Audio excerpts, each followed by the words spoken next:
Welcome back friends. आज मेरा IBPS PO pre का एग्ज़ाम था। मेरी 4th शिफ्ट में एग्ज़ाम था। अभी कुछ ही देर पहले मैं एग्ज़ाम दे के आई हूँ। आज मेरा सेंटर पास में ही गया हुआ था। अब मैं डिस्कस कर लेती हूँ एग्ज़ाम कैसा रहा। अटेम्प्ट्स मेरे बहुत ज़्यादा अच्छे नहीं हुए हैं, बट एग्ज़ाम की जो डिफ़िकल्टी थी वो भी बाकी जो रिव्यूज़ मैंने लिए हैं शिफ्ट वाइज, उनसे मुझे लगा कि मेरी शिफ्ट में चीज़ें थोड़ी सी डिफरेंट दी हुई हैं। अब मैं सब्जेक्ट वाइज डिस्कस कर लेती हूँ। सबसे पहले जो सेक्शन था इंग्लिश का, देन मैथ्स का एंड देन रीजनिंग। इंग्लिश में मेरे अटेम्प्ट्स हैं 19, मैथ्स में ओनली 14 एंड रीजनिंग में सिर्फ 16 ही मेरे अटेम्प्ट हो पाए हैं। अब मैं बताती हूँ इंग्लिश में क्या क्या आया था। तो सबसे पहले आरसी थी। आरसी से 10 क्वेश्चन थे एंड बिलीव मी, आरसी अभी तक की सबसे ज़्यादा डिफ़िकल्ट आरसी थी, मैं कह सकती हूँ। जितने भी एग्ज़ाम्स मैंने दिए, इवन SBI PO का भी जो लास्ट ईयर दिया था, उसमें भी जो DI आई थी, जो आरसी आई थी वो समझ में आ रही थी। बट आज जो आरसी आई थी मेरे में, आई डोंट नो क्या रीज़न था, मेरा रीडिंग छूट गया है या क्या रीज़न है, बट जो आरसी आई थी, पहली चीज़ तो वो बेस्ड थी AI पे। चलो AI पे बेस्ड थी तो आई थिंक कि वो कोई न्यूज़ वगैरह से रही होगी, और मैंने यही सोचा एंड देन आफ्टर मैंने रीड करना शुरू किया। बहुत ज़्यादा लेंदी नहीं थी, ठीक थी, जितनी PO में आती है उतनी ही थी। बट द थिंग इज़ कि पूरी आरसी रीड करने के बाद कोई कॉन्टेक्स्ट ही नहीं समझ में आ रहा था। बस थोड़ा सा ये समझ में आया कि अगर आर्टिफिशियल इंटेलिजेंस आ जाएगा तो वर्कर्स की जॉब चली जाएगी, सिर्फ इतना समझ में आया, उसके अलावा कुछ नहीं आया। और दूसरी चीज़, आरसी के 10 क्वेश्चन थे जिसमें से 2 थे फिलर्स और 2 था वकैब का, सिनोनिम्स बताने थे। ये 4 क्वेश्चन थे आरसी में जो मैं अटेम्प्ट कर पाई हूँ। उसके अलावा जो भी आरसी के क्वेश्चंस थे, क्योंकि आरसी मुझे समझ नहीं आई थी तो मैंने नहीं किया, और आरसी मैंने लास्ट में अटेम्प्ट किया था। मैं इंग्लिश का बताती हूँ। पहले आरसी था, देन आरसी के बाद में एक वर्ड यूसेज था, आई थिंक वर्ड एडवांटेज था, मे बी ऐसा ही कुछ वर्ड था, डेवलपमेंट वर्ड था। तो डेवलपमेंट वर्ड था। देन उसके बाद एरर के क्वेश्चंस थे, एरर मैंने स्किप किया। फिर उसके बाद क्लोज टेस्ट था, क्लोज टेस्ट मैंने पहले स्किप किया। उसके बाद था वर्ड स्वैप का, मैंने पहले वर्ड स्वैप किया, देन मैंने क्लोज टेस्ट किया। और इसके अलावा पैराजम्बल 5 वाला नहीं था, इंडिविजुअल पैराजम्बल थे। पैराजम्बल जो इंडिविजुअल होते हैं, मतलब एक ही में 5 को अरेंज करना, वो वाला था। इस वाले में क्या होता है, थोड़ा टाइम कंज्यूमिंग ज़्यादा होता है उसके कंपैरेटिवली, बट इसमें ये होता है कि अगर एक गलत होगा तो बाकी पे इम्पैक्ट नहीं पड़ता है, तो उसके अकॉर्डिंग ये सही था। पैराजम्बल डुएबल था, मैंने किया। वर्ड स्वैप भी ठीक था एंड क्लोज टेस्ट भी ठीक ही था, समझ आ गया था क्लोज टेस्ट का क्या मीनिंग, मतलब क्या सेंस निकल रहा। वो क्यूबा से रिलेटेड कुछ था, मे बी इन्वायरमेंट, मुझे ध्यान नहीं आ रहा है क्या था। एरर मैंने बिल्कुल भी नहीं टच किया और आरसी का मैंने बता दिया। मेरे 19 जो अटेम्प्ट हुए हैं, इसमें से word swap, parajumble, cloze test and RC के ये 4 क्वेश्चंस, ये मेरे, और एक डेवलपमेंट वाला, ये इतने क्वेश्चन मेरे इंग्लिश में हुए हैं। और इंग्लिश में अगर मैं एक्यूरेसी की बात करूँ तो मैं बहुत ज़्यादा कॉशियसली कर रही थी, दैट्स वाई सिर्फ 19 अटेम्प्ट हुए। अगर मैं बहुत ज़्यादा अटेम्प्ट कर देती और वो गलत होता, नेगेटिव्स आता, उस चीज़ से मैंने अपने आप को बचाया है। अब मैं बात कर लेती हूँ मैथ्स में। जो मैथ्स आई थी वॉज एक तो पहले से ही पता था टफनेस इस बार बहुत ज़्यादा है, मेंटली मैं प्रिपेयर होके गई थी कि ठीक है टफ़ शिफ्ट आएगी, बट जो लेवल आया। मैं डिस्कस कर लेती हूँ। जैसे ही मैथ सेक्शन खुला, पहले 4-5 आई थिंक अर्थमेटिक थे, मैंने वो स्किप किया, आगे बढ़ी।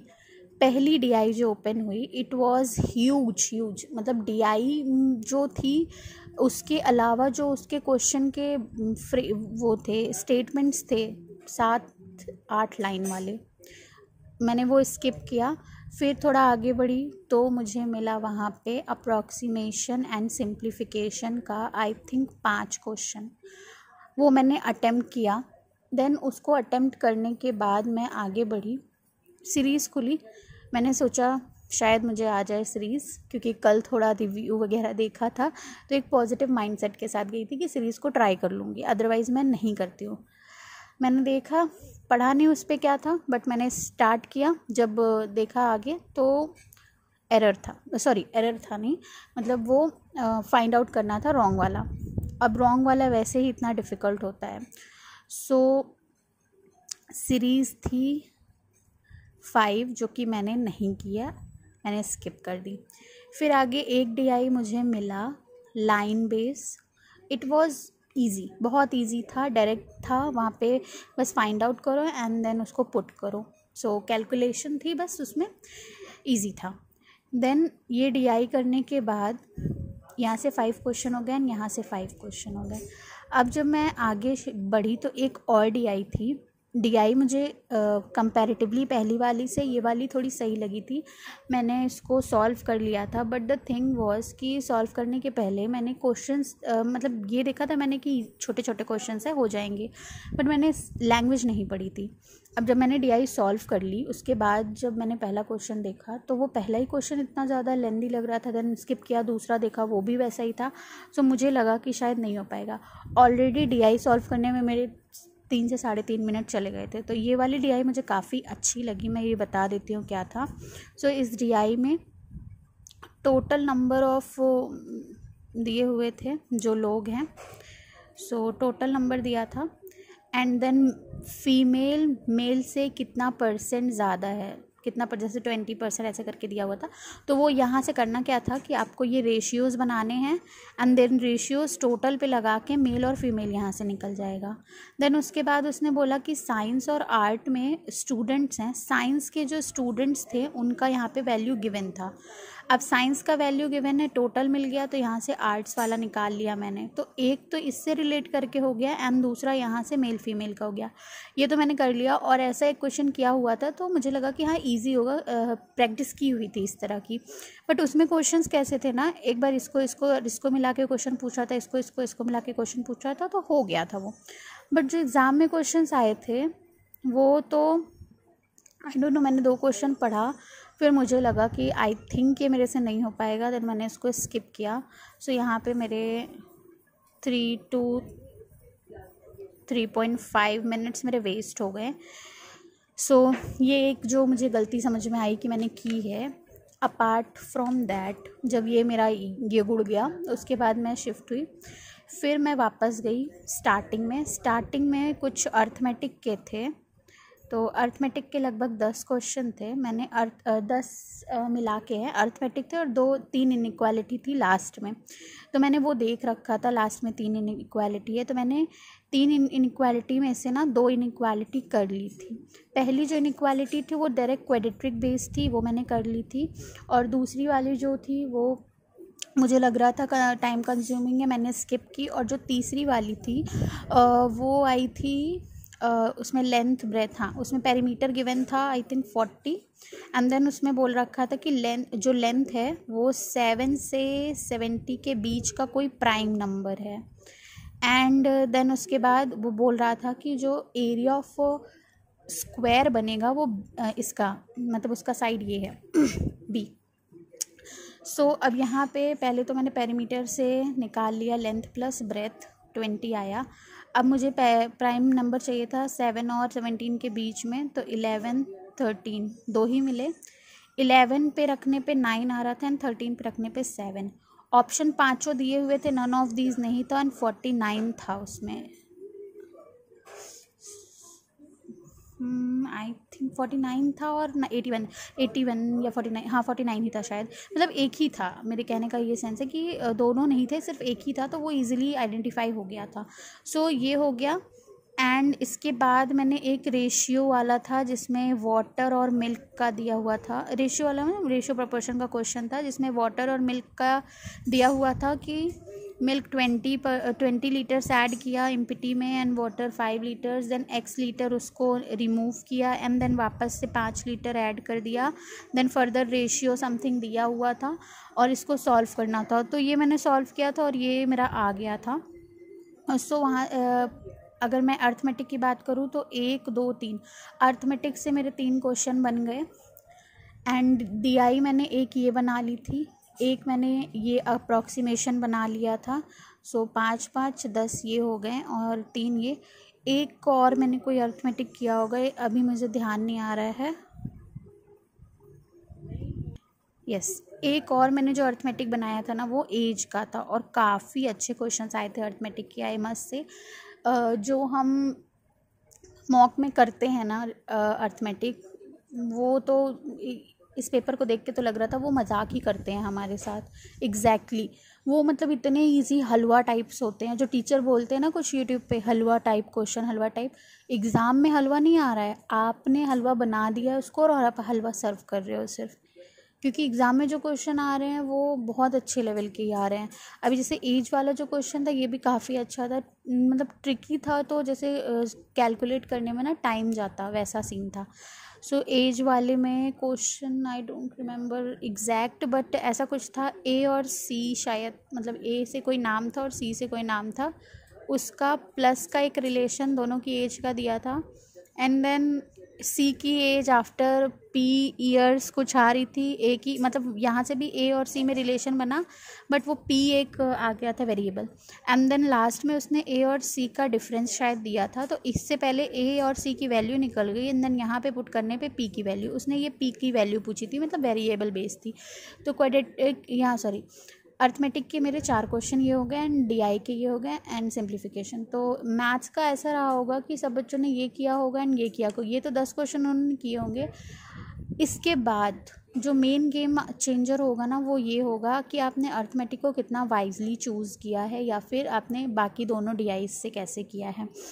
इसके पहले जो भी मैंने रिव्यूज़ लिए हैं उसमें DI 2 ही आ रही थी, एक केसलेट आ रही थी और वो भी शायद डुएबल आ रही थी, बट आज 3 DI थी, 3 में से 2 DI ऐसी थी जो डुएबल बिल्कुल भी नहीं लग रही थी और डुएबल थी बट 20 मिनट्स के अकॉर्डिंग वो डुएबल नहीं लग रही थी। एंड दूसरा जो रॉन्ग नंबर सीरीज़ आई थी, सीरीज़ ट्राई की मैंने बट सीरीज़ में कोई लॉजिक नहीं समझ में आया तो मैंने उसको स्किप कर दिया था। सो एक तो क्वाड्रेटिक नहीं दिया उन्होंने, चलो ठीक है, क्वाड्रेटिक अगर आपने नहीं दिया तो एटलीस्ट अगर मिसिंग सीरीज़ दे देते तो शायद बच्चा कुछ उधर से मार्क्स कर लेता, बट कोई बात नहीं। सो ये मेरा मैथ्स का था रिव्यू। अब इसके बाद और हाँ, एक जो DI और जिसकी मैं बात कर रही हूँ वो DI मैंने देखी भी नहीं क्योंकि मैंने उसके स्टेटमेंट्स देखे बहुत लेंदी थे तो मैंने उसको स्किप कर दिया। सो अब इसके बाद रीजनिंग की बात कर लेते हैं। ओके, सो रीजनिंग में मेरे 16 अटैम्प्ट हुए हैं। अब मैं बता देती हूँ रीजनिंग में मैंने अटैम्प्ट क्या क्या, कैसे कैसे क्वेश्चन आते हैं, पहले ये देख लेते हैं। सिलॉग आया था, देन ब्लड रिलेशन था एंड देन पजल्स जो आई थी ना, पजल और सिटिंग में साथ में बता देती हूँ। सो एक तो जनवरी, देन समथिंग समथिंग मार्च, ऐसे मंथ करके दिया था एंड एक 9 और 26 ऐसे करके शायद था, तो 8 मंथ बेस्ड पजल थी, मंथ बेस्ड पजल थी। देन जो दूसरा था, ये तो पहला हो गया, देन जो दूसरा था उसमें जनवरी मतलब जनवरी ऐसे करके मंथ दिए थे, ये भी मंथ बेस्ड ही थी बट इसमें कोई वैसा नहीं था कि इसमें वेरिएबल था, मतलब इसमें लोग बैठे थे ऐसे PQ समथिंग समथिंग और यहाँ पे कहीं कहीं विजिट कर रहे थे, तो मंथ भी था और ये 2 वेरिएबल्स थे, तो ये एक पज़ल हो गई। देन इसके बाद थर्ड जो था वो हमारा सिटिंग था, 7 लोगों को बैठालना था, इनवर्ड आउटवर्ड वाला, और ये मेरा इजीली बन गया था, ये भी इजीली बन गया था। ये जब बना रही थी मैं तो इसमें थोड़ा सा ट्रिकी थी जिसकी वजह से मुझे एक बार फिर से पढ़ना पड़ गया था इसको। सो ये एंड देन फोर्थ में सर्टेन नंबर ऑफ लोग बैठे थे जिसमें कि बना था और शायद 27 मेंबर्स आए थे मेरे, ये मेरी हो गई थी। इसके बाद फिर और कुछ चीज़ें थी, जैसे यहाँ पे पी और क्यू का शायद पोजीशन फिक्स नहीं था, वो बाद में एक क्वेश्चन था उससे कंफर्म हो गया था कि हाँ एग्जैक्ट इसकी पोजीशन क्या होगी। सो ये हो गया 20। एक और पज़ल आई हुई थी जो कि मैंने बना ली थी, मेरी बन गई थी, बट द थिंग इज़ कि वो लास्ट में कुछ मेरे से गलत हो गया था जिसकी वजह से वो एग्जैक्टली नहीं आ पा रही थी। सो उस पर मैंने बनाने में आई थिंक 2 से 3 मिनट वेस्ट कर दिए होंगे लगभग। और उसके बाद मैंने सोचा था कि मैं इसमें टाइम निकाल के देख लूँगी, बट लास्ट में क्या हुआ ना, टाइम उतना बच नहीं गया था मेरे पास, सो मैं नहीं कर पाई उसको। अब ये हो गया। इसके बाद हाँ, इसके बाद 3 क्वेश्चंस थे मिसलेनियस के, ठीक। सो ये हो गया। अब इसमें मैंने ये कर लिया था, ये भी हो गया था। सो ये 10 क्वेश्चंस यहाँ से हो गए और सिलॉक किया मैंने, ठीक। ये हो गया इतना। इसके बाद मिसलेनियस मैंने नहीं ट्राई किया। लास्ट में जो मेरे पास बचा हुआ था 2 मिनट के, मतलब 1 मिनट कुछ सेकंड थे, मैं कंफ्यूज थी मैं क्या करूँ, तो मैंने सोचा कि मैं ब्लड रिलेशन कर लेती हूँ। छोटा सा था, बिल्कुल छोटा सा ब्लड रिलेशन था, लेकिन प्रॉब्लम ये हुआ कि वो ब्लड रिलेशन मेरे से नहीं बना। पहले नहीं बना, जैसे ही ना टाइमर बिल्कुल 10 सेकेंड्स बचे थे ना, सडनली मुझे रियलाइज़ हुआ कि ये वाला होगा, और मैंने उसको बस लिखा, आंसर मार्क नहीं हो पाया। उसकी वजह से मेरा एक आंसर गड़बड़ हो गया। डॉटर इन लॉ था और मेरे से गलती से डॉटर लग गया था। बाद में मुझे रियलाइज़ हुआ, जैसे मैं इसको सही करने जा रही थी बंद हो गया। अब यहाँ पे मेरे सिर्फ 16 अटैम्प्ट हुए, तो 5 5 10 इसके, 4 उसके, आई थिंक 4 आए थे, 14। और 2 क्वेश्चन इसमें ये सर्टेन वाला जो मैंने किया था, आई डोंट एग्जैक्टली रिमेंबर, इन दोनों में से कोई एक में था ना, कन्फ्यूज़न हो रही थी, कुछ तो कन्फ्यूज़न हो रही थी, तो मैंने उसको छोड़ दिया था, जिसकी वजह से वो नहीं हुआ था। या मे बी मैंने शायद स्किप करने में क्वेश्चन मार्क नहीं किया है, क्योंकि पज़ल तो मेरी सॉल्व हो गई थी। As much as I remember मैंने ये वाली भी कर ली थी एंड ये वाली भी कर ली थी। इसके बाद अगर मैं बात करूँ तो ये 5वीं वाली मुझे अभी रियलाइज़ हो गई, मतलब याद आ गई, सॉरी, मेमोराइज़ हो गई क्या आई थी। सो उसमें क्या था ना, बहुत बड़ा सा स्टेटमेंट था। पज़ल तो ईजी ही दिख रही थी, नॉर्मल थी, बट काफ़ी बड़ा स्टेटमेंट था। सो मुझे लगा कि टाइम कंज्यूम होगा, इसलिए मैंने छोड़ दिया था। बस सिंपल सिटिंग पज़ल ही थी और उसमें वेरिएबल बेस्ड थी, सो मैंने इसलिए इसको स्किप कर दिया। अब ये था मेरा ओवरऑल रिव्यू, मेरे अटेम्प्ट्स और किस तरह के क्वेश्चन आए हुए थे। मेरे जो अटेम्प्ट्स हैं ना, वो बहुत अच्छे नहीं हैं, बहुत अच्छे क्या मैं कहूँ, ख़राब हैं बिल्कुल ही। और इन इतने अटेम्प्ट्स में तो मैं नहीं सोच सकती हूँ कि क्लियर होगा, बट कुछ भी हो सकता है। लास्ट ईयर भी मैंने नहीं सोचा था कि मेरे जितने अटेम्प्ट्स थे उसमें क्लियर होगा, बट हो गया था क्लियर, होपफुली। सो देखते हैं क्या रहता है क्या नहीं, जैसा भी होगा आई लेट यू नो। और सेकंड थिंग ये कि अभी बहुत ज़्यादा ज़रूरी हो गया है अपना जो स्पीड है ना, मुश्किल DI पे करना। कंपटीशन इतना ज़्यादा हो गया है कि वो भी क्या करें, उनको भी अगर फ़िल्टर आउट करना है तो वो लेवल तो ऑब्वियस सी बात है बढ़ाएंगे, हमें उसके अकॉर्डिंग अपना लेवल बढ़ाना होगा। और दूसरी चीज़ ये कि जैसे RRB PO में मैं थोड़ा सा पैनिक हो गई थी, एक जगह स्टक हो गई थी। आज मैं स्टक नहीं हुई, मैं बहुत ज़्यादा लाइवली चीज़ों को ले रही थी। मैंने इंग्लिश भी इसीलिए बहुत आराम आराम से सटल वे में किया। अब मैं यहाँ पे ये बता देती हूँ मेरी शिफ्ट के अकॉर्डिंग मुझे क्यों लगता है कि मेरी शिफ्ट थोड़ी सी हार्ड साइड पे थी। जैसे कि इंग्लिश में एक जो चीज़ है जिसकी वजह से मैं बोल सकती हूँ कि हाँ इंग्लिश बाकियों से अलग आई, इज़ दैट कि RC बिल्कुल समझ के बाहर थी। एंड दूसरा मैथ्स में अगर बोले तो मैथ्स की जो DI थी वो तो नेक्स्ट लेवल थी। एंड रीजनिंग की बात करें तो रीजनिंग में पज़ल ईज़िली नहीं बनते, मतलब 1-2 बन गए थे, और वैसे थोड़ी ट्रिकी थे। पज़ल में भी था ट्रिकी, सिटिंग में ट्रिकी, और बन रहा था, पॉसिबिलिटीज़ भी बन रही थी। सो सिलॉग आया था, सिर्फ इनइक्वालिटी भी नहीं आई हुई थी, ना ही चाइनीज़ कोडिंग आई थी, ना ही सीरीज़ आई थी alphanumeric. So all in all मिला के ये था मेरा रिव्यू और मेरे अटेम्प्ट्स। अब आप भी अपना रिव्यू, अपने अटेम्प्ट शेयर करना और कैसा आपका पेपर गया है। अब इसके बाद मेंस है IBPS क्लर्क का, सो उसी के लिए पूरी तरीके से करना है। बट अभी कल मेरा IPPB का है मॉर्निंग में ही, सो वो दे के आने के बाद फिर क्लर्क के लिए देखना है। अब ये एग्ज़ाम भी गड़बड़ हो गया और मैंने RRB क्लर्क मेंस का भी नहीं शेयर किया था रिव्यू, सो मैं वो भी बता देती हूँ। RRB क्लर्क मेंस मेरा अच्छा नहीं गया हुआ था, मेरी एक्सपेक्टेशंस के अकॉर्डिंग नहीं गया है और मैं बहुत ज़्यादा शैटर हो गई थी, इसीलिए मैंने नहीं शेयर किया उसका रिव्यू। बट देखते हैं क्या रहता है क्या नहीं। So thanks for watching my video. If you like my video then please do like, share my channel and subscribe my channel.